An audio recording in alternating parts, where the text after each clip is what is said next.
आपलं 10 पर्यंतचे टेबल एकदम छान जातात. 9 चा टेबल त्यांना खूप प्रॉब्लेम येतो पाठ करण्यासाठी, ते लर्निंग करण्यासाठी. मग तेव्हा अशा वेळेला आपण काय करायचं, एखादी ट्रिक वापरायचं. कशा बरं, की आता समजा आपल्याला एक 1 2 3 4 5 6 7 8 9.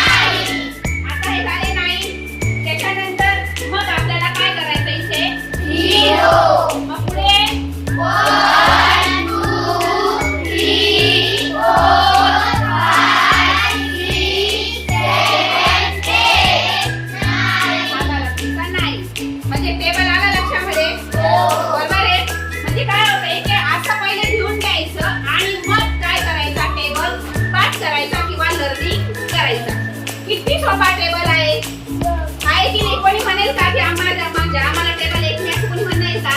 नाही. पटकन 9चा टेबल ना टीचर मॅम सर काय असेल तुम्हाला त्यांनी पण विचारलं असेल ना, त्यांना काय करतं, पटकन लिहायचं, पटकन करून टाकायचं. किती सोपा टेबल आहे. ज्या अवघड गोष्टी आहेत ती आपल्याला काय झाली, सोपी झालेली आहे. लक्षात आलं?